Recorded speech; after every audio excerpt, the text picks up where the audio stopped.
do tempo anterior? Então vamos logo, aproveita que eu estou bonzinho hoje, tem dia que eu estou mal aberto. Discutiu ela lá no restaurante. O Diego não deu conta, não? Não. Isso é teste, se ele não passar no teste, não vai ser pastor aqui não. A gente queria perguntar, mas não foi. Que é isso, Diego? Ih, rapaz.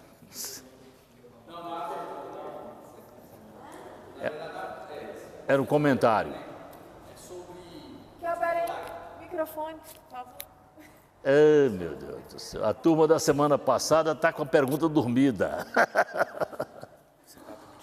Sim. Quando você falou da guerra, Mas quem pregou da guerra foi você, não foi eu não, só. Eu sei que tinha que responder para ela.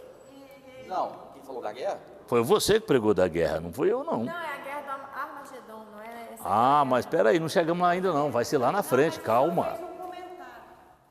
Que a dúvida foi o seguinte, que a guerra vai ser uma guerra travada. É, hoje a dona encrenca veio, mas o seu encrenca dela aí, tá vendo? Cheguei então. Chegou. Sim. E que o diabo vai se levantar, não vai ser uma batalha fácil e tudo mais. Só que aí falei sobre 2 trechos de Apocalipse, que é no final do capítulo 19, bem no final, no início do 20. Ele trata a guerra em 2 versículos apenas. Não é uma guerra grande, é uma guerra muito simples. É uma guerra que o diabo vai se levantar, os demônios vão cercar o povo, e aí Deus vem, taca fogo neles e joga eles no lago. A guerra é isso. É a guerra para estabelecer o reino, depois do reino milenial, para estabelecer o trono branco, o juiz do trono branco. É quando Satanás for solto, que ele vai sair para poder juntar, convencer todos os moradores da terra e vem com um exército da largura da terra, exatamente da largura, contra o rei daquela época, que será o Senhor Jesus, e nós, os auxiliares diretos dele. Tomara que me dê uma faca bem larga para poder dar umas peixeiradas naquele capeta, porque atrapalhou a vida da gente demais. E aí, sim, mas nós vamos chegar lá, tá longe, tá longe. Como vai chegar lá, depois a gente... É melhor ficar quietinho no seu canto, viu, Gilene? Você está pensando que é só você que é dona encrenca ou Ingrid? Assim, a Gilene também é. Semana passada estava impossível. Faz o possível para ele manter a encrencagem, né? Mas é bom, a coisa melhor que tem no estudo bíblico é quando você tem essa possibilidade de discutir junto da ministração. Que tem ministrante, palestrante que não aceita. Tem palestrante que quer dar o estudo todo e depois você vem com as perguntas. Aí já passou o fervor da coisa, não resolve muito não. Enquanto a gente está falando, vamos barrar um ao outro e vai ser muito bom. Não esqueça do microfone. O microfone está aqui na mão da secretária e ela não pode estar andando para lá e para cá não, porque ela é minha enciclopédia ambulante. Capítulo 13 de Apocalipse, as 2 bestas da grande tribulação. A palavra besta no grego original é terion, que significa uma fera e denota a natureza violenta e animalesca do anticristo e falso profeta. Todo mundo tem um temor muito grande quando vai falar sobre essa besta. Alguns têm algumas ideias muito malucas também e atribuem a determinadas pessoas. Poucos dias eu estava analisando a situação dos 2 papas. Nós estamos com uma situação muito parecida com a que está escrito aqui. Que há muito tempo que os escatologistas falam que será o Papa da Igreja Romana, por causa do poder dele, ele domina o mundo, né? Na verdade, eles dominam o mundo. Pra você ter uma ideia, o Vaticano virou um país. Não é só uma cidade, não. É um país onde governo nenhum pode entrar. Governo nenhum tem ingerência no Vaticano. De jeito nenhum. Todas as melhores relíquias históricas da humanidade está no poder do Vaticano. Tudo que você pensar de achado arqueológico que seja uma relíquia mais ligada à religião, está no poder dele. E aí, poucos dias eu tive uma ideia muito maluca, só que eu não vou pregar que é ele, né? Eu não sou bobo. Eu não estudei para isso, então não vou pregar o que eu não estudei. Porque a Bíblia diz que são duas bestas. Uma que saiu da terra e outra que saiu do mar. Hã? Pois é. Quem é da terra? A terra é o lugar originário do papado. Itália, Roma. Quem é o mar? O mar são as outras nações. Nós hoje temos um papa de outras nações, que é daqui, nosso vizinho. Então, nós não vamos dizer que é ele. Eu não posso dizer nunca que é ele, porque nós não temos como comprovar quem é. Nem João não soube quem era. Ele ficou doidinho para saber, mas Deus não revelou quem era. Poderia ter colocado o nome do bichinho aqui, né? Ele colocou o nome de tanta gente aqui, que depois veio existir depois dele, então poderia ter colocado também. Mas o mais importante é que a besta propriamente chamada, ela tem poder muito grande, político e religioso. Mais religioso do que político. E foi exatamente a igreja romana que na época, 317, na época de Constantino, fundiu-se o poder religioso com o poder político, e só há pouco mais de 180, 190 anos atrás que conseguiu se desfazer isso. Olha que o negócio vem, há muito tempo. Então é meio complexo, mas para nós os cristãos que cremos no arrebatamento da igreja, que sabemos que nós vamos subir ao encontro do Senhor antes da grande tribulação, então não nos interessa saber quem é que vai estar aí oprimindo o povo que não quis obedecer a palavra e nem acreditar nessa doutrina maravilhosa que é a doutrina pré-tribulacionista, tá bom?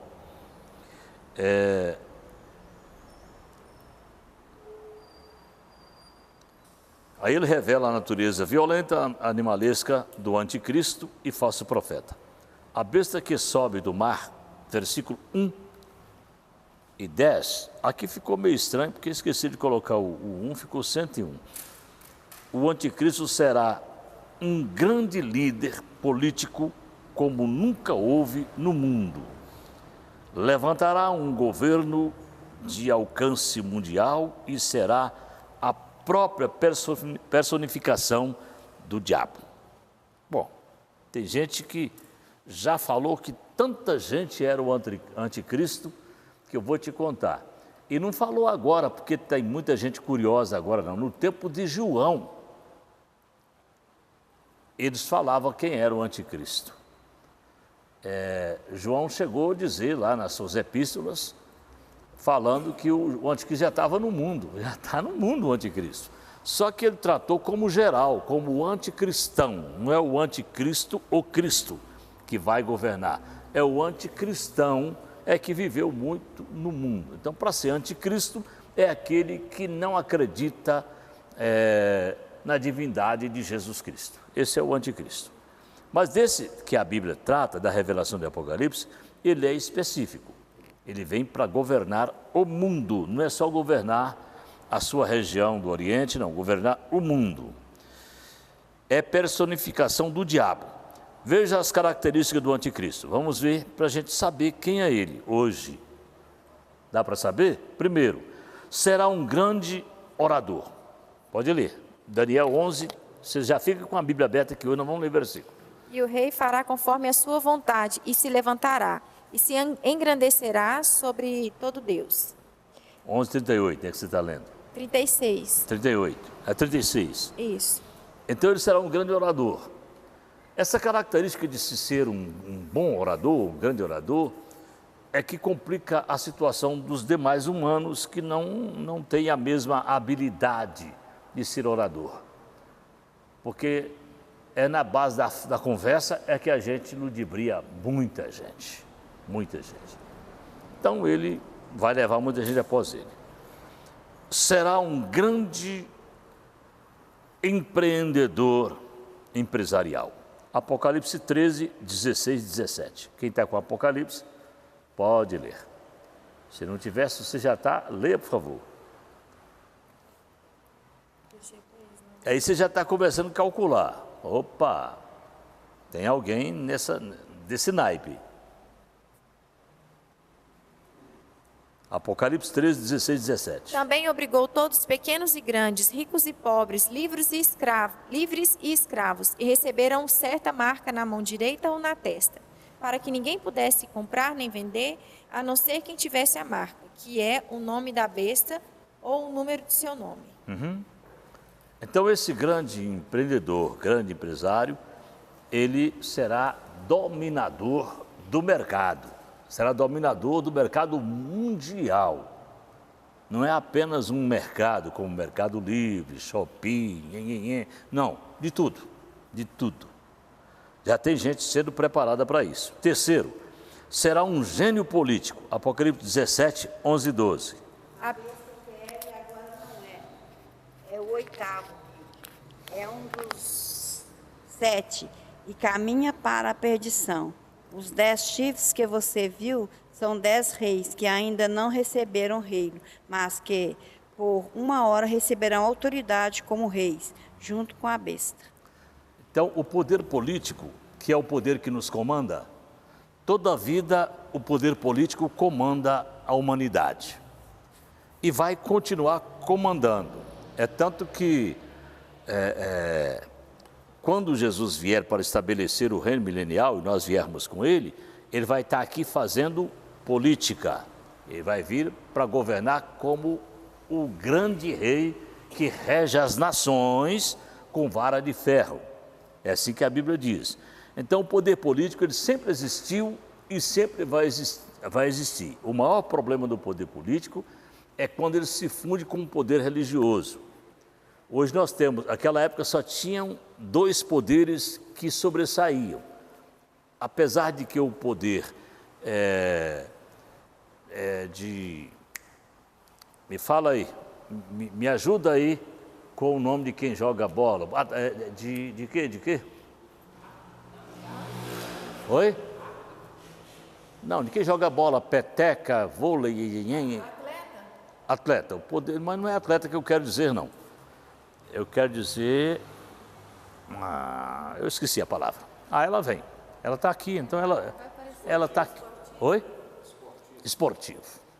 Então, esse poder também sempre foi muito grande.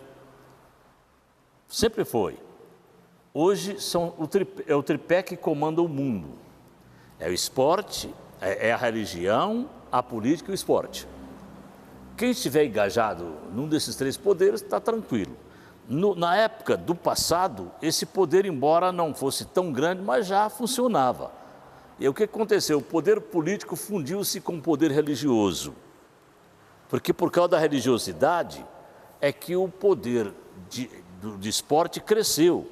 Quando o César descobriu que dava para poder entreter o povo, botando cristãos para brigar com leões, com urso, com cavalos, na arena lá, que está em pé até hoje, parte do Coliseu de Roma. Quando descobriu isso, inventaram um esporte magnífico para eles se entreterem, botando crente para morrer na boca de leão. E por incrível que pareça, existe até uma canção, um hino, que fala isso: não se pode matar um crente, quem é salvo não morre não, ele sobe à presença de Deus para receber galardão. E uma parte desse canto diz assim, que naquela arena gotas de sangue eram grãos, que brotavam, cresciam e frutificavam. Cada gota de sangue de um cristão daquele que o César botava para poder lutar com os animais, gerava uma igreja lá para frente. Eles não tinham medo de virar uma igreja e depois ter que ir lá para o Coliseu de Roma morrer lutando com os animais. E morria com alegria, porque a certeza de que o encontro com Jesus seria daquela forma era muito grande. Hoje é que a pessoa não tem certeza. Quase ninguém tem certeza de que um dos grandes encontros seus com Jesus é morrendo, deixando o corpo ir para a terra e a alma e o espírito subir para Deus. Quando isso acontece, a gente tem desespero. Nós vimos aqui ontem, foi ontem? Foi. Não foi fácil.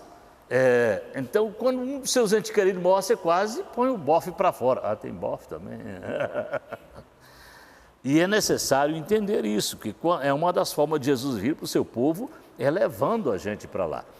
E naquela época tinha isso. O poder religioso e o poder político insistiram em crescer e cresceram muito. E achou esse tripé, que é o poder do esporte. Hoje está muito grande. Mas aqui fala do poder político. A capacidade que um só homem vai ter para governar o mundo inteiro, com uma só moeda, com um só sistema de governo. Porque tudo isso que nós estamos lendo aqui no Apocalipse, que vai acontecer do mal, é tentando imitar o bem que vai governar todo o mundo a partir de Jerusalém. Quarto, fará um pacto com Israel por 7 anos. Daniel 9, 27. Eu acho que alguém já leu isso aí, né? Daniel 9, 27. Pode ler. Com muitos ele fará uma aliança que durará uma semana. No meio da semana, ele dará fim ao sacrifício e à oferta. E numa ala do templo será colocado o sacrilégio terrível até que chegue sobre ele o fim que lhe está decretado. Então, Daniel viveu por volta do ano 600, 650 a.C., de 400 para lá. E olha bem onde ele está profetizando, que daí, não sabemos quanto tempo, se Jesus volta hoje, nós acreditamos, a partir de amanhã já começa a coisa a acontecer, e já passou mais de 2.000 anos. E contando a data dele, mais de 2.500 anos que ele profetizou isso. Como é que ele soube disso? O Espírito Santo, que não se engana, está pronto para revelar coisas para a gente que os olhos não viram, o ouvido não ouviu, não subiu ao entendimento de ninguém. Então é melhor a gente compreender a presença miraculosa do Espírito Santo. Quinto, blasfemará contra Deus. Daniel 7, 26. E Apocalipse 13, 5. Quando há 2 versículos assim, eu não leio, é muito tempo. Né? Sexto, apresentar-se-á no templo como se fosse Deus. Daniel tinha profetizado que ele faria sacrifício no templo, e aí chegaria o fim dele. Paulo profetiza, escrevendo à igreja de Tessalônica, 2 Tessalonicenses 2, 4. Leia essa passagem para mim, que é muito interessante, que tem uma seita religiosa que está batendo muito firme nisso aí.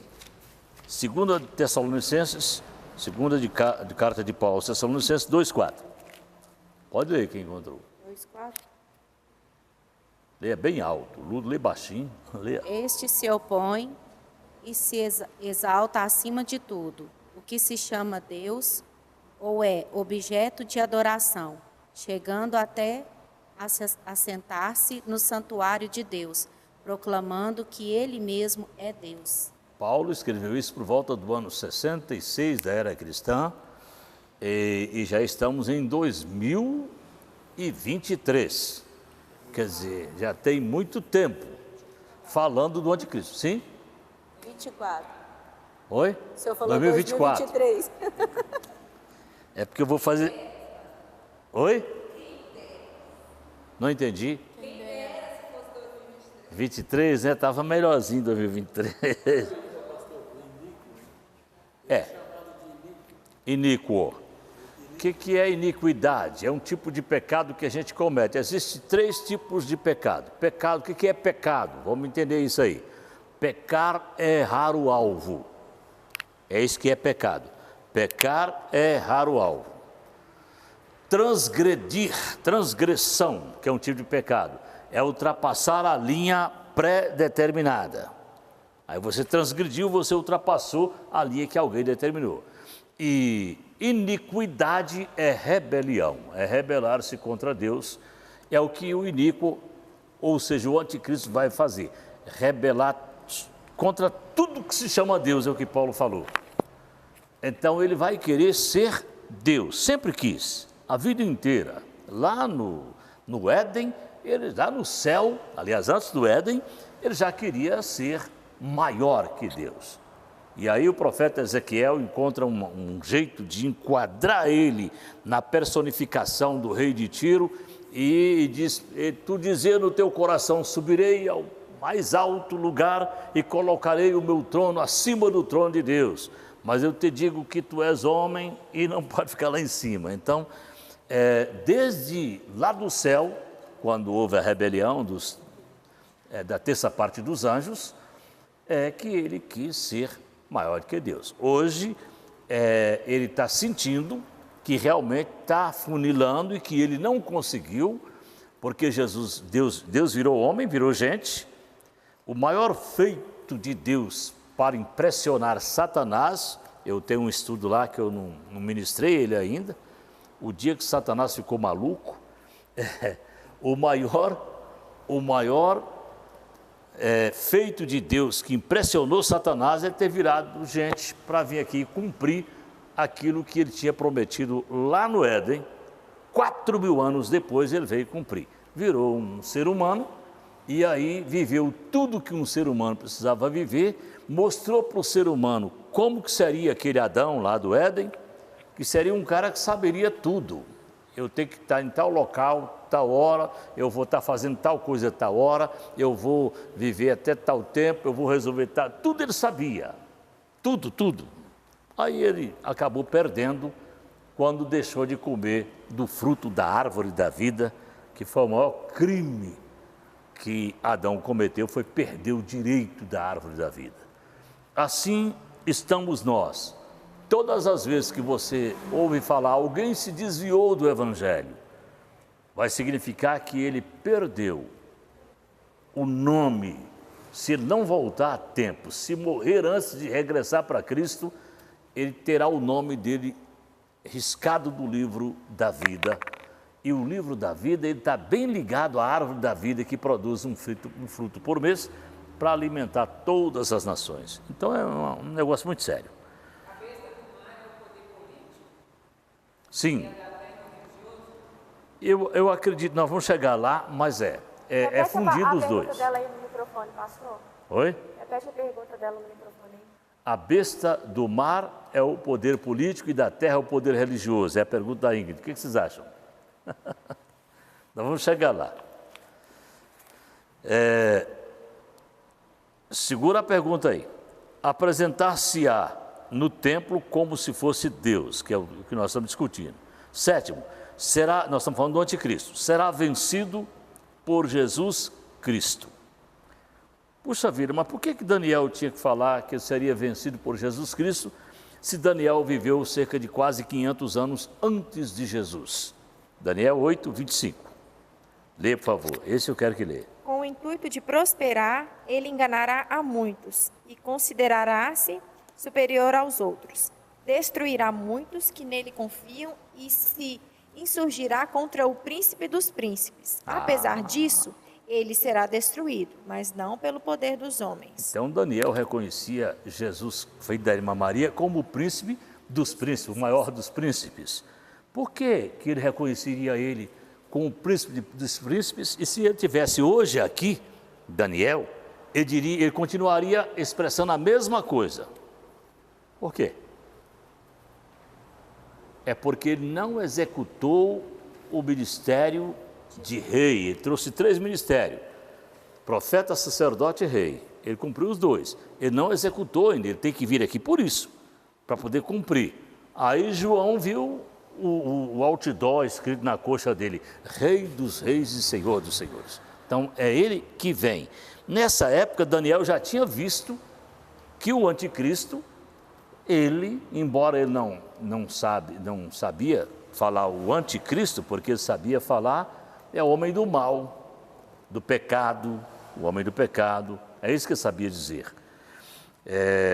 Apocalipse 11, 21. Vai confirmar Daniel 8, 28, 26, 25, né? Pode ler. Apocalipse 19, 11, 21. Passa o microfone. E vi o céu aberto, e eis um cavalo branco, e o que estava sentado sobre ele chama-se Fiel e Verdadeiro, e julga e peleja com justiça. E os seus olhos eram como chama de fogo, e sobre a sua cabeça havia muitos diademas, e tinha um nome escrito, que ninguém sabia, senão ele mesmo. E estava vestido em uma veste salpicada de sangue, e o nome pelo qual se chama é Palavra de Deus. E seguiam-nos os exércitos... Segura aí, porque você expressou o nome dele, o nome mais antigo que ele recebeu. No princípio era o Verbo, ou seja, a Palavra de Deus. Esse era o nome de Jesus Cristo, lá no Éden. No princípio era o Verbo, e o Verbo era de João capítulo 1, versículo 1. O Verbo era Deus, estava com Deus, se fez carne e habitou entre nós. Sim, continua. 14. E seguiam-no os exércitos no céu, em cavalos brancos, e vestidos de linho fino branco e puro. E da sua boca saía uma aguda espada, para ferir com ela as nações, e ele as regerá com vara de ferro. E ele mesmo é o que pisa o lagar do vinho do furor e da ira do Deus Todo-Poderoso. E no vestido e na sua coxa tem escrito este nome: Rei dos Reis e Senhor dos Senhores. E vi um anjo que estava no sol, e clamou com grande voz, dizendo a todas as aves que voavam pelo meio do céu: Vinde, e ajuntai-vos à ceia do grande Deus, para que comais a carne dos reis, e a carne dos tribunos, e a carne dos fortes, e a carne dos cavalos, e dos que sobre eles se assentam, e a carne de todos os homens, livres e servos, pequenos e grandes. E vi a besta, e os reis da terra, e os seus exércitos reunidos, para fazerem guerra àquele que estava assentado sobre o cavalo e ao seu exército. E a besta foi presa, e com ela o falso profeta, que diante dela fizeram os sinais com que enganou os que receberam o sinal da besta e adoraram a sua imagem. Estes dois foram lançados vivos no ardente lago de fogo e de enxofre. E os demais foram mortos com a espada que saía da boca do que estava sentado sobre o cavalo. E todas as aves se fartaram das suas carnes. Então, aqui, desde Daniel capítulo 8, versículo 25, até Apocalipse capítulo 19, está demonstrando como que o anticristo, que causará tanto mal, a besta, o falso profeta, o anticristo, serão derrotados por Cristo. É incrível que esses governantes, eles sabem que vão ser derrotados no final. E aí a gente tinha que entender alguma coisa. Se o cabra sabe que vai ser derrotado no final, para que ele está lutando? Exatamente. Aí é onde a gente tem que aprender uma lição interessante. Agora vamos tirar uma lição positiva disso aí. Você sabe que você vai morrer, vai perder seu corpo, esse corpício seu vai ficar aí. Por que você não utiliza desse corpo enquanto você tem vida e saúde para poder fazer a obra de Deus e ganhar mais gente e resgatar mais gente da unha desse cramunhão? Então está na hora da igreja começar a pensar nisso. Se Satanás, que é um cabra já derrotado, já vencido, eu vou tentar achar um versículo aqui que está perdido aqui na minha cabeça, vê se você consegue encontrar ele aí. Satanás, não sei das contas, porque poucos são os seus dias que restam na terra. Acha isso aí para mim.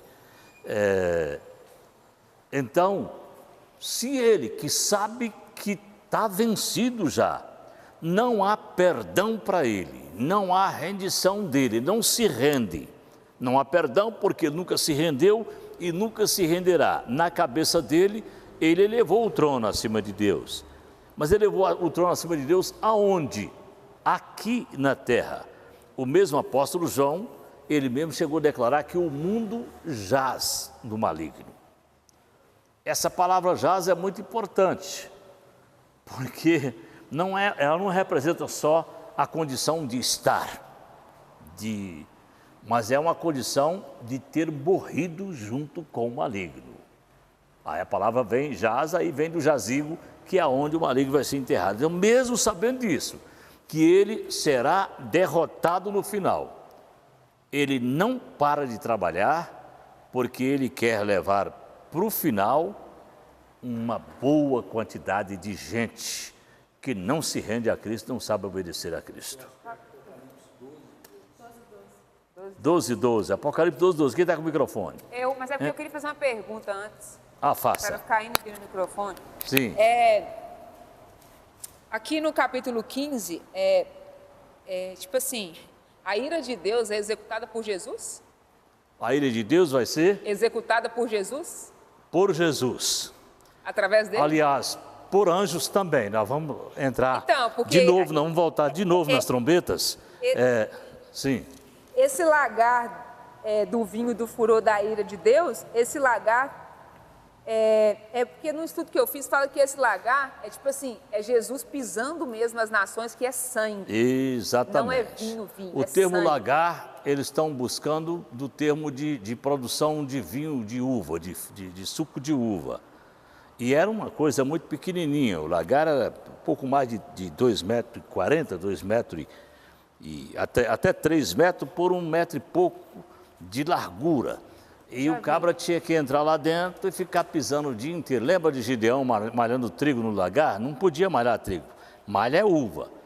E Jesus considera o que ele fez aqui na terra para a remissão de todo o que crê, como se ele tivesse pisado. E tem até uma passagem na Bíblia que diz, eu sozinho pisei o lagar, malhei o lagar. Então, quando fala que esse lagar, pode ficar com o microfone, abre Apocalipse 12 aí, já que você está com ele. Então, esse lagar é exatamente isso, representa um poço de sangue onde Cristo vai esmagar Satanás. E quando chega esse momento aí, nós vamos voltar novamente lá no Éden. Lembra a promessa que nós estudamos? Agora nós vamos chegar na promessa. Qual que era a promessa? Gênesis 3,15. Aí a gente troca esse versículo, que não está escrito isso lá não, mas todo mundo fala assim, da semente da mulher nascerá um varão que esmagará a cabeça da serpente. Não tem isso lá não. É a interpretação que é esta. Porém, ela lhe ferirá o calcanhar. Por que ela vai ter poder de ferir só o calcanhar? Que alguém que está debaixo dos seus pés não tem poder de ferir sua cabeça, seu ombro, é só o calcanhar mesmo. Então, nesse tempo, é que o Senhor vai esmagar. Não sei se é Pedro que diz, em breve, Satanás será esmagado debaixo dos vossos pés. Sim. Pode ler, pastor. Apocalipse 12.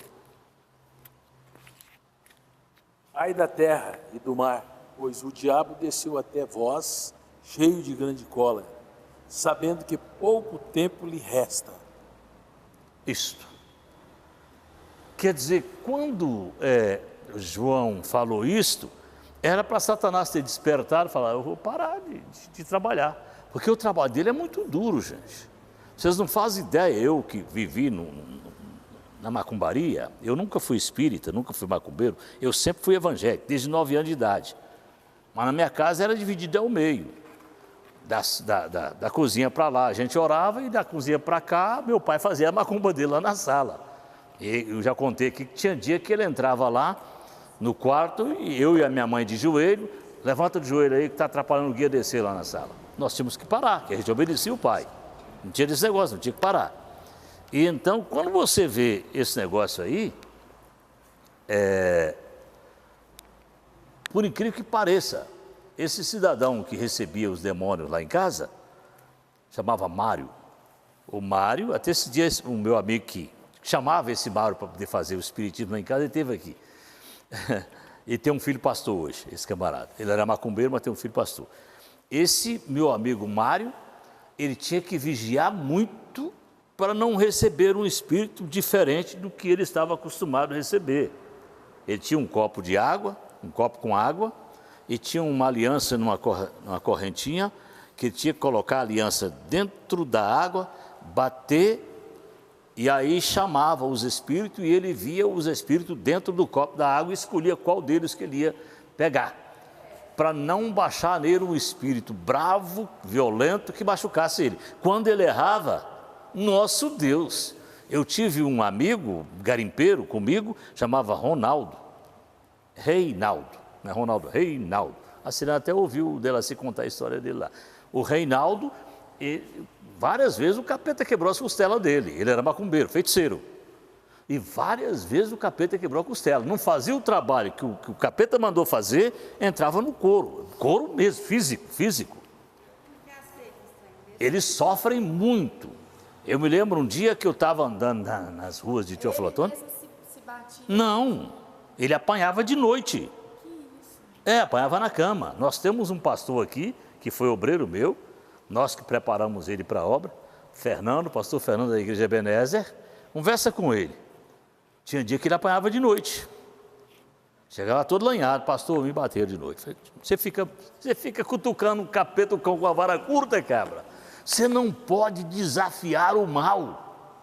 Nós não fomos feitos para desafiar. Deus nos deu uma capacidade chamada resistência. Está lembrado? Sujeitai-vos, portanto, a Deus, resistir o diabo e ele fugirá de vós. Nós temos que botar o diabo para fugir na capacidade de resistência que temos. E nós só resistimos o diabo em sujeição a Deus. Se não sujeitar, não tem resistência não. Ele entra. Oi?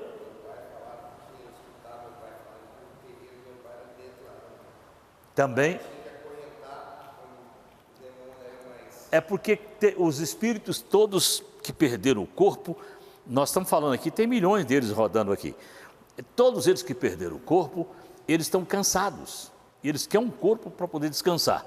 Quando ele baixa no médium, que fala que é espírito de gente, aí ele fica aliviado. Só que é ordenado para realizar tal missão pelo chefe deles. Não realizando, pronto. Então, o sofrimento desses demônios, de viver sem corpo esses milhares de anos, não sabemos quantos milhões de anos esses bichos estão sem corpo. Porque do versículo 1 até o versículo 2 de Apocalipse, de Gênesis capítulo 1, não sabemos quantos milhões de anos existiu. No princípio criou Deus os céus e a terra tornou-se sem forma e vazia. De um versículo para o outro pode ter milhões de anos, para a terra tornar-se sem forma e vazia. Então, a terra tornou-se sem forma e vazia, por quê? Porque o querubim que guardava a terra foi expulso do céu e aqui caiu. Na explosão dele, houve o que eles chamam de estado caótico, que nós chamamos de estado caótico, eles chamam de Big Bang. Então, é complicado, mas o cara sabe de todo esse fim dele e quer levar mais gente com ele para esse fim. Eu me lembro que um dia eu estava andando na rua com meu chinelinho havaiano e a calça de tergal. Você já vestiu muito. Camisa volta ao mundo. Só você, pastor Vilmar, que... A Beth, aquilo fedia, porque é quase de plástico aqui, Trino. Fedia. E eu estou andando, de repente, esse Reinaldo morava na rua de cima, na parte de cima da rua, um barrancão. E estava um povão lá. Aí alguém falou, ó, o missionário, chama ele. Ele tinha quebrado todo mundo no cacete. Ele ficou endemoniado, ele recebeu um guia que ele não podia receber e não soube como sair do guia. E aí o pau quebrou. Aí você quebrou a mulher no cacete, quebrou o menino, quebrou os móveis da casa, tudo, arrebentou tudo. Ele tinha 2 metros de altura. E ele era pretão, com black power, naquela época usava um cabelo para pentear com garfo, lembra? Aí, e eu, bobinho do Adailton, com 55 quilos apenas de peso, bem magrinho, vivia em jejum, só sofrendo em jejum, chegou e botei a mão no portal assim, e a outra na cintura. Pô, Reinaldo, o que foi, Reinaldo? E a mulher toda sanguentada, cadeira, tudo, fogão tudo quebrado. Falei, que é isso, Reinaldo? Ele falou, não entra não, está todo mundo apanhando. Você não me conhece não, Reinaldo? É só para não entrar. Aí quando eu falei, Reinaldo, nem lembrei que tinha Deus no céu e que tinha capeta no inferno, nem nada, não lembrei de nada não. Estou lá escorado. Aí quando eu falei, Ronaldo, o que é, Reinaldo? Aí ele arranjou os dentes, Reinaldo não. Eu falei, ah, tá. Aí desescolhi, falei, agora eu sei quem é, eu te conheço. E aqui tinha uma multidão de gente. E aí, eu sei quem é você. Então, se não é Reinaldo, o Senhor Jesus te repreenda. Ele caiu em pé assim, ele não dobrou para cair. Caiu atravessado. Aí eu larguei ele lá e virei para o povo. E aí soltei Jesus no povo. Eu tinha um vozeirão. Eu tinha um vozeirão que dava um grito que ficava ecoando nas montanhas. E aí fui pregando para o povo, e tinha um cara que gritava aleluia sem parar, o cara todo atrapalhado, gritava aleluia, todo drogado.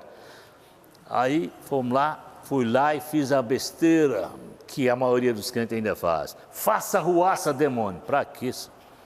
Esse cara levantou e meteu o pé lá no telhado. Tá! No telhado. Nossa Deus, e agora? Aí eu voei lá e catei ele pelo cabelão e trouxe para baixo e foi saindo demônio. Manifestava um, saía outro, manifestava um, saía outro, até que ele foi liberto. Quando ele foi liberto, por que aconteceu aqui? Falei, seus capetas, né, Reinaldo? Como sempre, quando não te quebra, quer quebrar os outros. Você não quer se render a Cristo, fazer o quê? Eu sempre fui muito desaforado para falar as coisas, muito ousado. E aí o cara que estava gritando aleluia era um sargento reformado da Marinha. E aí ele falou assim, eu moro ali, dá para você ir lá em casa? Dou, vou. Cheguei lá, 14 pessoas se renderam a Cristo nesse dia. Aí eu cheguei lá, nenhum banco para sentar. O cara sargento da Marinha, nenhum banco para sentar. Tinha fumado tudo com droga. Ele falou, rapaz, eu quero fazer aquilo. Como é que você faz aquilo? Eu falei, muito simples, aquilo ali é uma maravilha para fazer. Moleza, você tem que se render a Cristo como sendo um suficiente Salvador, seguir ele na linha e ele te ajuda a fazer aquilo tudo. Tá bom, vamos começar hoje, vamos. Ele levantou a mão, joelhou no meio da casa, chamou a mulher, menino, cachorro e gato. Passei apuro com esse cara, viu? 3 dias depois ele estava lá em casa com uma caixa de som, um microfone, um violão para a gente abrir culto na praça. Hoje ele é pastor Ezeu Moreira, lá em Guadalupe, no Rio. Então, Deus fez uma obra grande. Mas o que eu estou questionando aqui é que o pastor acabou de ler como é que Jesus vai quebrar esse capeta todinho e ele insiste ainda. Nós precisamos aprender isso.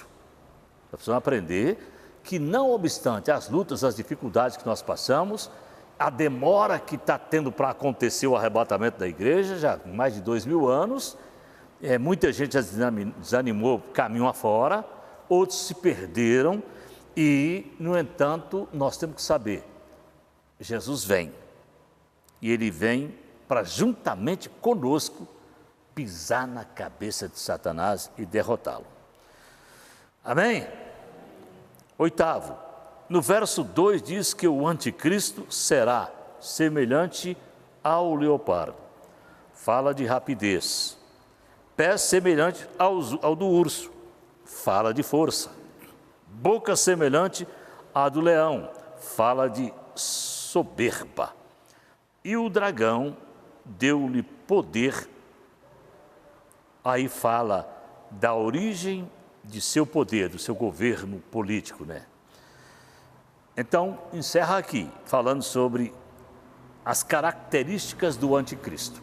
Está simples de descobrir quem ele é. Como nós não vamos estar aqui para poder saber quem ele é, então é melhor largar isso para lá e vamos nos apegar em nos santificar e ficar com o ouvido atento, porque vai ser arrebatado é quem ouvir melhor. Quem ouve melhor vai ser arrebatado. A igreja sobe porque escuta o toque da trombeta de Deus e o alarido dos anjos nos céus. Senão, não vai subir. A igreja só expulsa demônio, cura enfermo, resolve problema se ouvir a palavra de Deus. Porque a fé vem pelo ouvir. Está onde? Romanos 10, 17? Vê se a fé vem pelo ouvir e o ouvir da palavra de Deus. Ninguém vai acrescentar fé vendo o paralítico andar, vendo o cego ver, vendo o canceroso ser curado. Não, isso só dura 15 dias. Vendo o mover aqui, às vezes você vai num mover desses aí, que existe por aí fora, de repente o pessoal faz um mover, que todo mundo pula, sacode, balança da capoeira rasteira, fala em língua, profetiza, tem sonho, faz não sei o quê. Não, sonho não, porque tem muito barulho. Mas tem de tudo. E 15 dias depois você está tropeçando naquele irmão que estava falando em língua, que estava profetizando, nem quer saber quem é ele. Agora, quem ouve a palavra de Deus, fica lá dentro. Aí a fé, não é isso? Romanos 10, 17? Então, veja... Ninguém come feijoada todo dia. Feijoada é para uma determinada situação. Por exemplo, os eventos. Ninguém vive de eventos. Isso. Mas é o arroz com feijão de todo dia. Isto. todo ano nós tínhamos uma firula aqui que chamava, como é que chamava? Que você conquistava todos. Zezinho era o campeão aqui de conquistar. Projeto do ano seguinte, não é isso? A gente dava um folheto para todo mundo, o ano que vem, projeto de vida do ano seguinte, do ano todo. Eu quero isso, aquilo outro. Quem não ganhava, sumia até da igreja. Mas não ganhei porcaria nenhuma. Eu falei assim, para onde nós estamos levando essa igreja?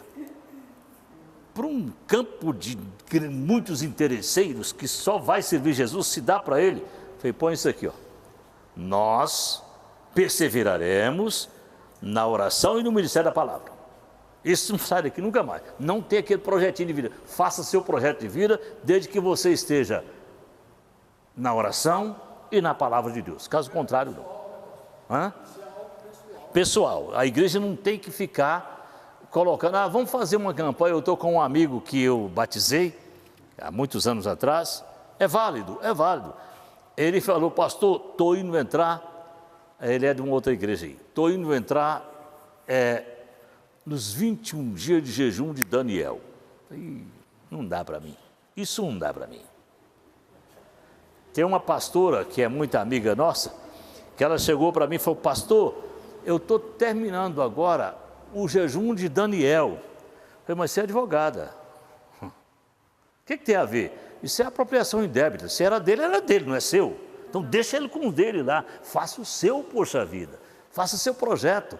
Mas que Daniel orou 21 dias, mas ele orou por um fim específico, representando exatamente alguém que poderia enfrentar uma potestade, um principado. Aí é que você tem que entender a coisa. Por que Daniel orou 21 dias? Ele estava lá na escravatura, lá sofrendo, e sabia que tinha um principado que dominava ele, os dominadores. O principado era tão forte que no primeiro dia da oração dele, Deus respondeu a oração. O que aconteceu com a oração dele? Com a mala de resposta dele? Foi barrado lá em cima na região celestial. Daniel, desde o primeiro dia que você clamou, o Senhor me mandou vir, mas aí o príncipe da Pérsia me impediu de chegar até aqui. Aí eu roguei, ele enviou o Miguel é bom na faca, né? Enviou o arcanjo Miguel, que aí ficou, ele está lutando com ele lá, enquanto eu venho aqui te trazer sua mala de bênção, está lutando com ele. As pessoas comuns, e aí eu não podia nem dizer comum, senão eu vou tomar o mesmo tapa na cara que Pedro tomou lá na beira da praia, quando ele estava, lembra? Que recolheu o lençol e falou, não trata aquilo que Deus santificou de comum. Nenhum homem é comum perante o Senhor. Mas as pessoas como nós, que não têm um ministério de estadista, de governante de país, de uma nação, como teve Daniel, de príncipe de uma nação, então queremos fazer a mesma coisa e não funciona assim. Você já descobriu isso? Jesus, para poder assumir o ministério, ficou 40 dias e 40 noites sem comer, sem beber, enfrentando o capeta, enchendo as paciências dele. Moisés, para subir o pessoal lá, para tirar do Egito, ficou 40 dias e 40 noites. Elias, para poder enfrentar a situação, teve que comer apenas um pão e tomar uns golinhos de água e andar 40 dias e 40 noites. Não foi fácil. Então, tem pessoas que têm um ministério específico que tem que se tratar especificamente. Já tem pessoas que não. Vamos lá. Veja também alguns nomes e títulos do anticristo na Bíblia. Nós não vamos ler isso não, porque depois você lê em casa. Já deve ter lido, né? Tem quanto tempo você está com essa apostila? Devia estar sabendo na cabeça, na ponta da língua, né? Não, eu acho que nós vamos perder muito tempo. Então, cada um lê em casa. Pequeno chifre. Eu não quero saber como é que aquele cara chama, não. Príncipe que há de vir. Misericórdia. O homem do pecado. O filho da perdição. O iníquo. O anticristo. O desolador. A besta que sobe da terra. O falso profeta. Líder da religião mundial que prevalecerá no mundo. Imitará o Espírito Santo, durante a grande tribulação, com poder e sinais malignos, e implantará um sistema mundial que envolve adoração, política e economia. Aqui aparece o número da danada, da besta, 666. Aí entra a pergunta da dona Ingrid, que eu não posso esquecer de nada, né? A cabeção dessa não pode esquecer. Aqui está explicado, não está, dona Ingrid? Tem um que representa a parte espiritual, o outro representa a parte política e o outro representa a parte infernal. São três, é a trindade satânica. É a besta, o anticristo e o falso profeta. Um vai representar o lado espiritual, o outro o lado político e o outro Satanás.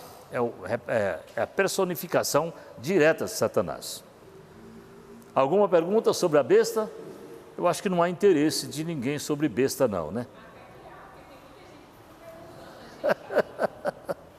Hã? Pois é, todas as vezes que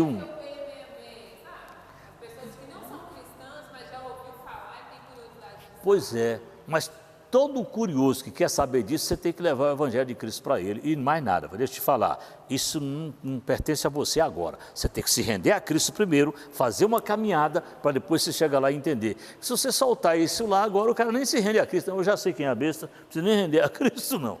Então, nosso maior problema foi esse, foi dar explicação de coisas que é mistério para a igreja, que não é para o mundo lá fora. Tem coisa que é um mistério que vai ser desvendado para a igreja. Acha o versículo para mim, aquilo que o olho não viu, que o ouvido não ouviu, que não subiu ao coração dos reis ou dos sábios, Deus ocultou para si, cabe revelar aos pequeninos, aos seus santos. Então, quando alguém me pergunta sobre o Apocalipse, por que você quer saber de Apocalipse? Você sabe do vinde a mim todos que estáis cansados, sobrecarregados? Não sei não. Então senta aí que eu vou te explicar. Aí o Apocalipse você tem que vir para o nosso meio primeiro. Por que você não sabe? Não, eu sei tudo, mas tem 54 anos que eu estou lá na igreja. Você não pode chegar hoje e saber do que eu sei. Você tem que chegar hoje e saber do que você tem que saber. Achou? Eu converti mais por medo de Satanás do que por amor. Pois é. Mas você percebeu a dificuldade que você teve nessa caminhada da sua conversão até você entender? Porque todo cristão que é cristão por medo de alguma coisa, ele vai desviar e enviar e desviar, e vai ficar num tumulto danado. Quando você segue a Cristo por conhecimento, eu falo porque na nossa época era o medo que mantinha você de pé, sadio. Quando você ia ver, não era saúde, coisa nenhuma, porque quando saía de perto daqueles que conhecia muito, se perdia. O seu conhecimento não te deixa perecer. O meu povo perece porque lhes falta Conhecimento. Conhecereis a verdade, quer dizer, quem liberta? Epa, peraí, que eu vou fazer essa pergunta para vocês agora. Quem é que liberta? Vamos lá, eu quero, dentro desse versículo que o pastor citou, quem é que liberta? Ninguém respondeu até agora. Não, quem liberta é o conhecimento da verdade. Olha bem, olha como é que o versículo diz, conhecereis a verdade e ela te libertará. Ela vai estar aí o tempo todo e todo mundo vai estar aprontando se não botar a cabeça dentro daquilo para conhecer. Então, é o mesmo processo daquele velhinho que foi lá e convenceu o ateu que existe Deus. Lembra da história? Que tal o cara político pegou, Deus não existe, que eu sou rico, sou aquilo, sou até incrédulo, sou rico. Eu quero ver alguém provar para mim que Deus existe. O caba sem dente foi lá com uma laranja na mão e com um canivetinho daqueles capa-garrote e falou assim, eu vou provar para o senhor que Deus existe. Como? Então sobe aqui. Subiu lá, todo atrapalhado, aquele cinto em cima das traquetas da calça, e tudo atrapalhado, sentou num banquinho lá, cruzou as perninhas, sem dente, descascou calmamente a laranja e chupou, que aquela boca dele vinha até, chupou a laranja, terminou de chupar. Que gosto tem, meu senhor? Você chupou, você que experimentou. Então assim é Deus, se você não experimentar, você nunca vai saber quem é Ele, de jeito nenhum. Vai lá, cadê o versículo que eu pedi? 1 Coríntios 2, 9. Sim. Mas como está escrito, as coisas que o olho não viu e o ouvido não ouviu e não subiram ao coração do homem são aquelas que Deus preparou para os que o amam. Pois é, está guardado. Tem uns mistérios que é nosso. A igreja precisa aprender a valorizar os mistérios que Deus deu para ela e evangelizar com o evangelho primitivo. Qual que é o evangelho primitivo? Olha, você precisa se render a Cristo, tem que se batizar, tem que entrar pelo caminho, tem que seguir a verdade. Ah, não, eu queria saber quem é a mãe da besta. Não, depois você vai ficar sabendo. Calma, não vá para frente. Aí dá certo. É. Uhum.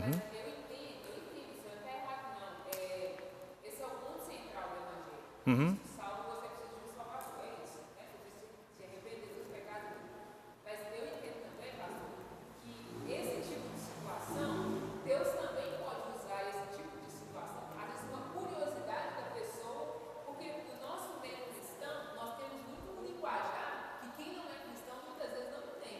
E às vezes nos vê falar, porque por conta disso daí, o meio político está preparando o caminho para o anticristo.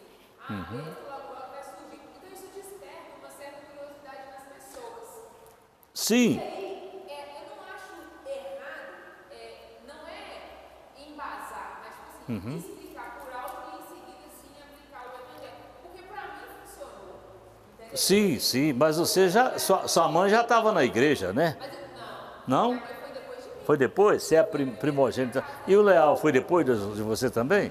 Acabei de perguntar para ele, pastor, se ele converteu. Que dia que esse cara... Ele falou que ele converteu porque estava dando cachorro quente na igreja. Por quê?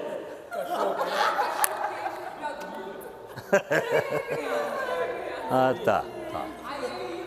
Aí ficou ouvindo a palavra, vendendo cachorrinho quente, que viu? Eu penso que tudo que se refere à palavra de Deus, a Bíblia, pode ser uma lição. Mas você, Ingrid, é aquela que quer saber de tudo, não é, Leal? Ela vai, fuça e pesquisa e tal.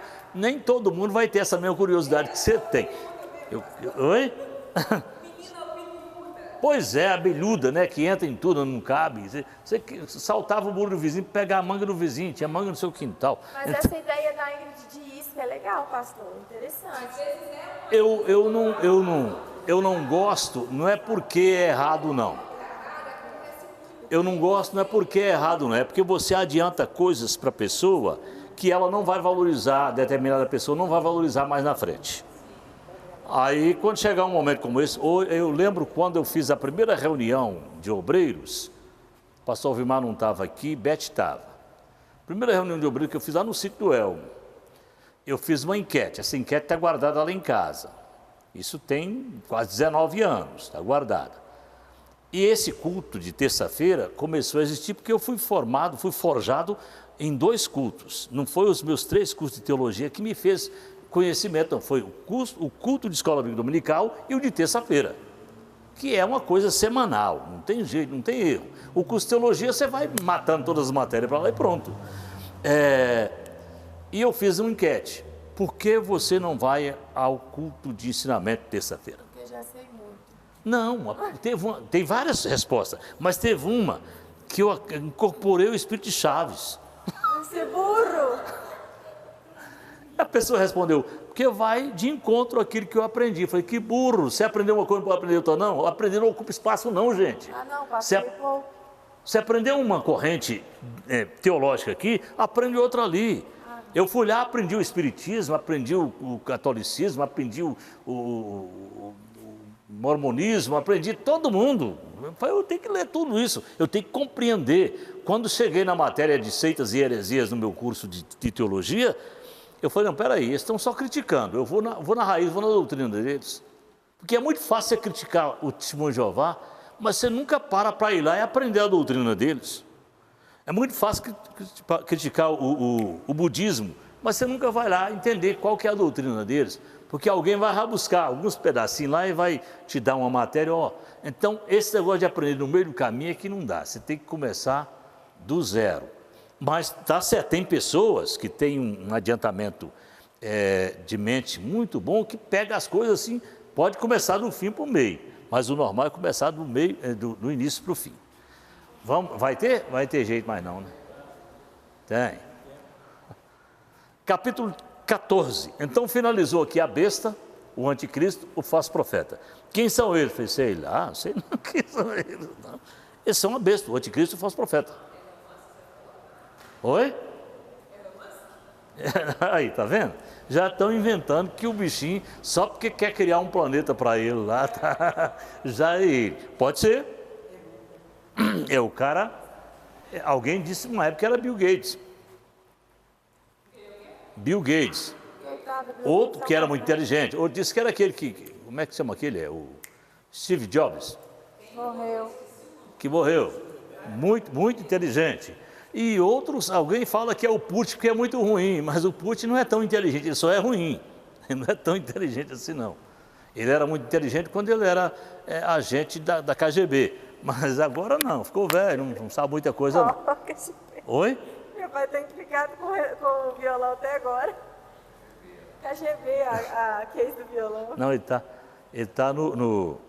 escorado no suporte dele. Oi? Quem? Ah, o Putin foi. Hoje não é, hoje é burro. Está matando os irmãos dele. Pois é, está matando os irmãos dele. Então não é inteligente não, é burro demais. Para quê? Sabia que a Rússia é o maior país do mundo em território? É o maior país do planeta. Ele não chegou nem um terço do país dele, quer tomar o do outro. Então é burrice, muito burrice. Capítulo 14 de Apocalipse, 7 visões. Sete visões apocalípticas. Abre-se mais um parêntese na escala dos fatos apocalípticos. O cordeiro e os seus remidos no Monte Sião. Eu quero que lê esse versículo para mim, que é muito importante. Versículo 1 ao 5. Apocalipse, capítulo 14, versículo 1 ao 5. E olhei, e eis que estava o cordeiro sobre o Monte Sião, e com ele 144.000, que em suas testas tinham escrito os nomes do seu pai. E ouvi uma voz do céu, como a voz de muitas águas, e como a voz de um grande trovão. E ouvi uma voz de arpistas, que tocavam as suas harpas, e cantavam como cântico novo diante do trono, e diante dos 4 animais e dos anciãos. E ninguém podia aprender aquele cântico, senão os 144.000 que foram comprados da terra. Estes são os que não estão contaminados com mulheres, porque são virgens. Estes são os que seguem o Cordeiro para onde quer que vá. Estes são os que dentre os homens foram comprados como primícias para Deus e para o Cordeiro. Sim, e na sua boca não se achou engano, porque são irrepreensíveis diante do trono de Deus. Deus nunca quebra a sua promessa. Nunca quebra a promessa. A promessa de Deus é de salvar Israel. É que Israel é um povo santo, salvo. Mas não vai ser para todo o povo. Só 144.000 que vai estar mais estreitado com o Senhor, igual a igreja. Do povo de Israel, 12.000 de cada tribo, que nós já estudamos isso aqui, é 12 vezes 12, 144. O testemunho de Jeová fala que é o testemunho de Jeová que são esses 144. Eu já falei aqui que eu já mandei o cara para de pregar, porque esses já são 3 milhões, agora não diminuiu.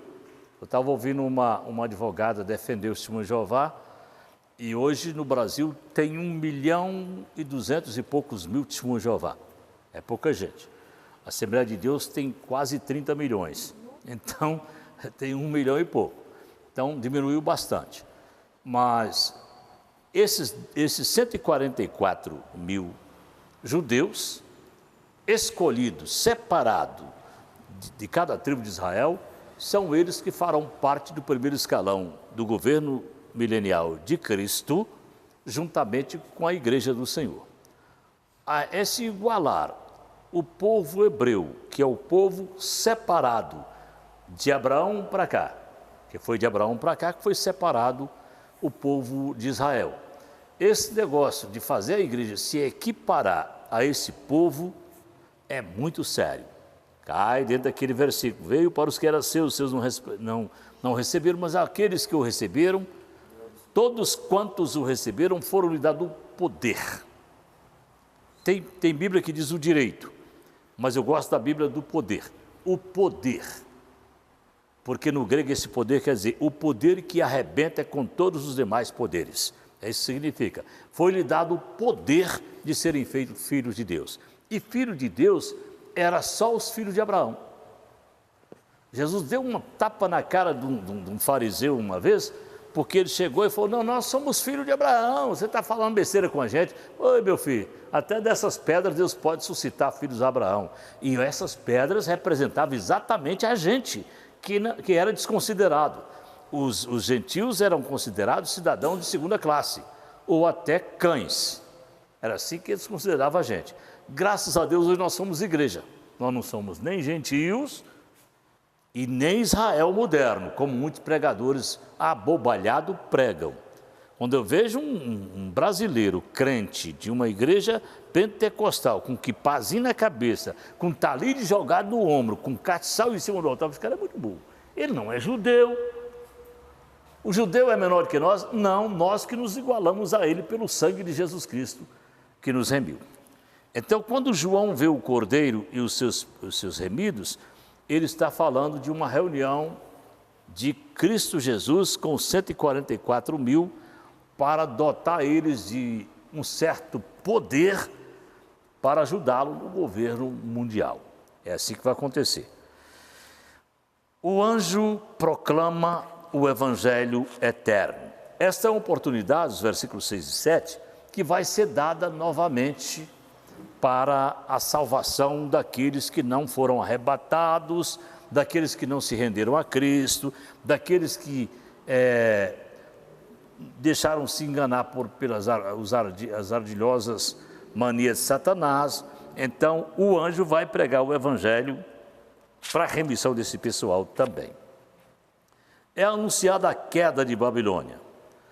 Aqueles que adoram a besta são castigados, versículo 9 a 12. Os que morrem no Senhor e sua bem-aventurança, versículo 13. A ceifa e a vítima. Nós não vamos ler?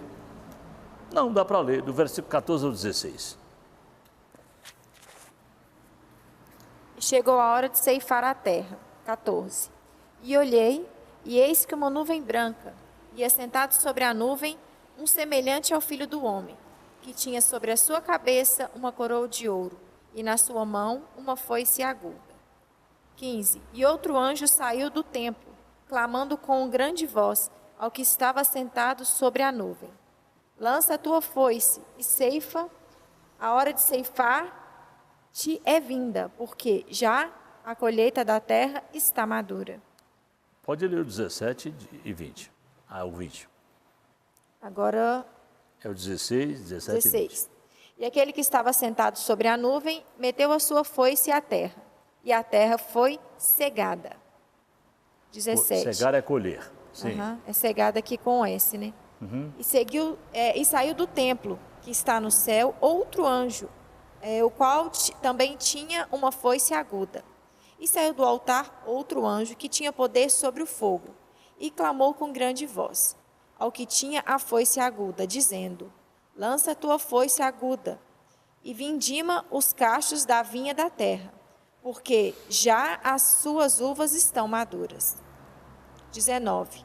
E o anjo lançou a sua foice à terra e vindimou as uvas da vinha da terra e atirou-as no grande lagar da ira de Deus. E o lagar foi pisado fora da cidade, e saiu sangue do lagar a Ingrid leu, né? até os freios dos cevalos, pelo espaço de 1.600 estádios. Veja bem, 1.600 estádios. É muito grande, né? Um estádio é o quê? Tem mais ou menos quantos metros de comprimento? Deve saber de qual. Ele, atleticano, né? Ah, não, ele é cruzeirense.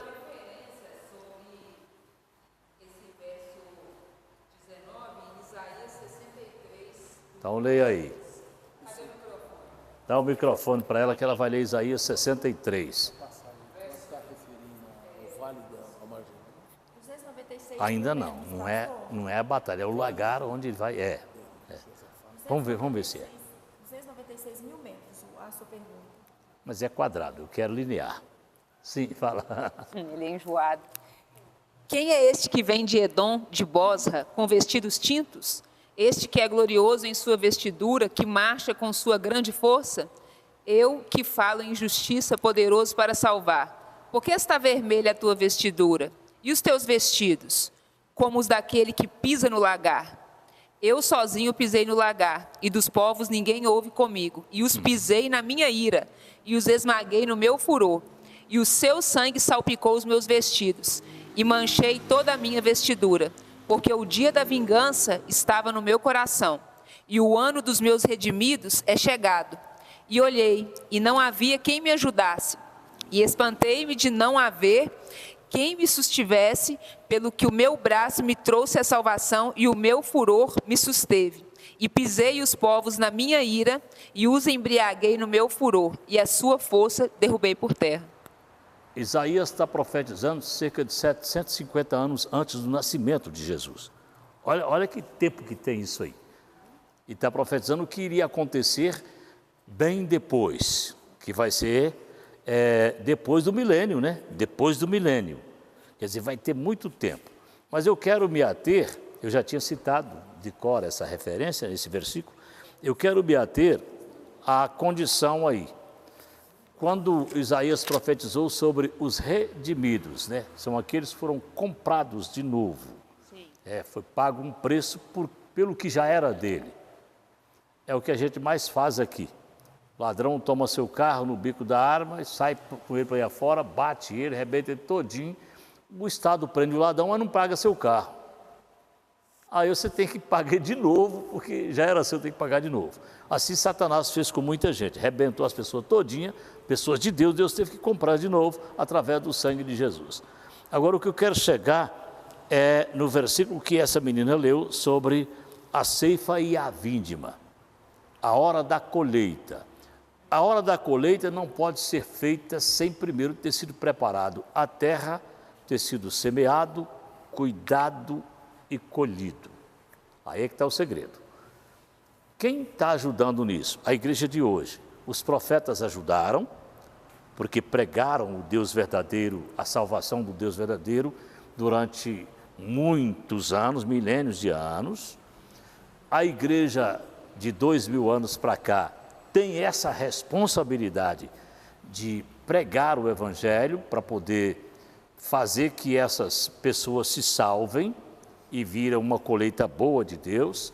Depois, as duas testemunhas, no período da grande tribulação, se levantarão para pregar também, para poder ver se ajunta mais gente para a colheita de Deus. Depois, esses anjos que vão ser enviados na terra, para poder pregar também o evangelho na terra, para juntar. Só depois de tudo isso é que vai ser a foice, vai cair para poder ceifar todo mundo e fazer a colheita. Entenderam?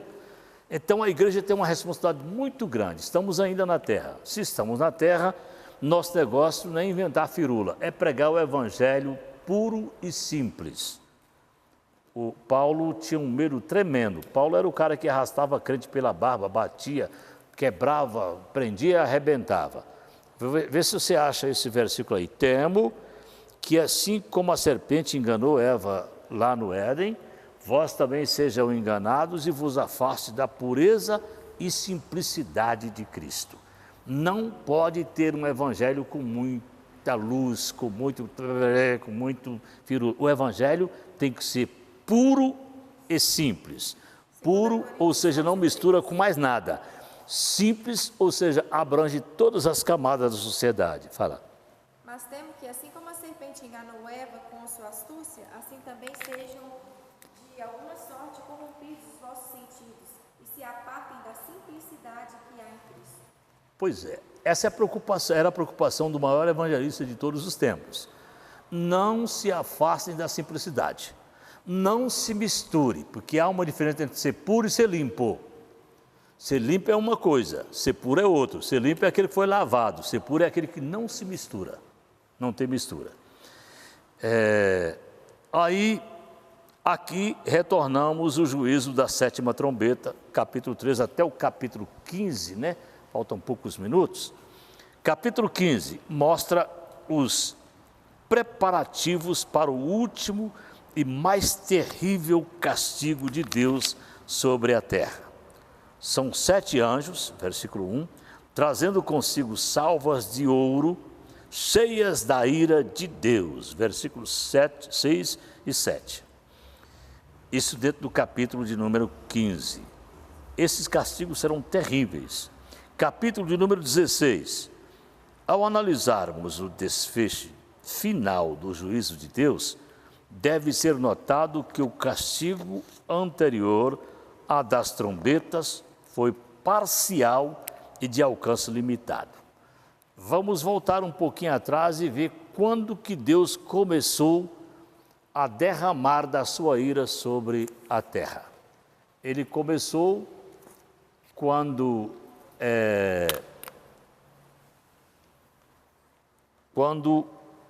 o pecado invadiu, a partir da hora que Caim matou o seu irmão Abel, de lá para cá, ele começou a planejar a derramar da sua ira. Ele se irou de tal maneira que ele acabou com todo mundo, matou todo bichinho de orelha, sobrou 8. Você imaginou? Só 8.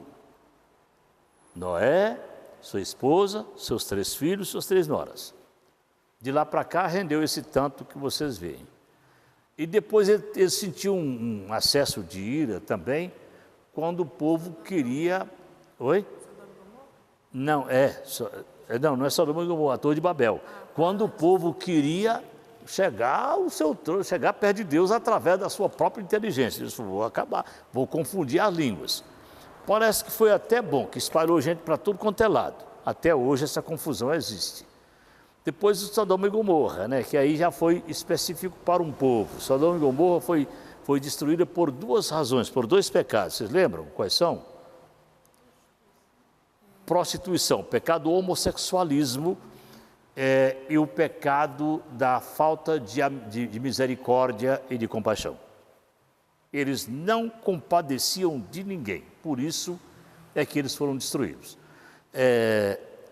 Mas aí tem a destruição maior, que foi a do dilúvio, a maior destruição, e aí Deus ficou meio chateado de ter destruído todo mundo. Puxa vida, lembra quando Noé sai da arca? Ficou 371 dias dentro da arca. Você imaginou a paciência daquele homem? Aguentando 4 mulheres falar no ouvido dele, a esposa. O pior não foi as 4 mulheres. O pior foi o cocô e a urina dos animais o tempo todo. E foi terrível. 371 dias, 1 ano e uma beiradinha. E quando ele sai de lá que oferece o sacrifício a Deus, Deus recebe a fumaça do sacrifício e cheira ela e faz o propósito. Lembra da promessa? A promessa com Noé? Não contenderá para sempre o meu espírito com o homem, porque o homem é carne e a imaginação do seu coração é má desde a barriga da mãe. Então, de lá para cá, Deus fez um propósito de não ficar brigando com o homem. Tanto que ele se tornou um homem e nem brigou com ninguém. Ele deu umas pesadas na cara do povo lá que estava vendendo as coisas, mas foi só um dia, depois ele virou um cordeirinho e não vou brigar com ninguém, mas não. O homem é carne, a imaginação dele é má. Pega uma criança de 1 ano em diante para você ver se não é. Você não vai beliscar o outro, você não vai pegar a coisa do outro. Ele já começa a fazer essas coisas. Então, a gente vê como que a ira de Deus começou a ser derramada desde lá do Éden. Olha, estou te tirando o direito da árvore da vida. Você não vai comer dela, tá? Que o maior castigo que o homem recebeu foi esse. Não comer da árvore da vida para não viver eternamente no pecado. Então, cortou. É a ira de Deus operando desde lá até agora em Apocalipse, capítulo de número 15 e 16, que nós estamos estudando nesse dia. E nós vamos ficar no 16 mesmo, não dá tempo para mais nada, tá bom? Capítulo 16 é o nosso próximo estudo, a nossa partida daqui para lá, tá? Alguma pergunta? Se não tem, não dá mais tempo. Ó, faltando 9 minutos ainda? Não, 7. Dá para fazer mais uma pergunta. Hã? Dá, né? Tá, ó, lá vem a Ingrid. Não, tô de boa, tô suave. A Ingrid fica botando fogo em todo mundo para fazer pergunta. O Léo fica afim de fazer uma pergunta também, né, Léo? Mas o Léo sabe tudo. Léo sabe tudo. Cabo Leal. Vamos ficar de pé? Vamos orar em favor da família Miranda, que perdeu o nosso irmão Antônio e está sofrendo muito. Vamos orar em favor dos pedidos de oração, que são muitos, tá? E nós agradecemos de coração a cada irmão, cada irmã nessa noite. Senhor Deus, muito obrigado, Pai. Obrigado por nos dar força para aqui estar e por nos dar entendimento de cada ponto e cada vírgula da Tua palavra que nós ouvimos. Queremos ir para casa, Senhor amado, como ovelhas, ruminando esta palavra, para melhor entendê-la. Pai Santo, por favor, visita teus filhos e filhas que não puderam estar aqui. E eu quero pedir uma bênção toda especial para a irmã Doralice, o seu filho Jean, seus netinhos, sua nora, suas cunhadas, todos os parentes daquela família que está sofrendo a perda, a separação do seu ente querido. Venha abençoá-los, consolá-los e dar a tua bênção e a tua graça para a vida deles. Nós pedimos para levar-nos em paz para o nosso lar, livro de todo e qualquer mal, em nome de Jesus. Amém. Deus abençoe a todos. Um beijo no coração de vocês. Trouxe café não, Jéssica? Essa Jéssica está ficando gente ruim. Esqueceu? Ah, mas tinha que buscar ela e fazer. Trouxesse. O importante é ser feliz. O Nico vai para lá comigo amanhã. E aquele peixe que a dona velha quer comer, ele é que vai fazer. Aí eu ligo para falar se vai ser amanhã ou depois. Aí termina o serviço, vocês vão para lá e come ele, tá? Viu? O Nico é que vai fazer aquele peixe. A Celina não vai não. Mas vocês dois vão, nós comemos. Eu não sei, amanhã eu vou ver com ele e eu te ligo. Tá bom. Com licença. Tira esse Micro. O micro.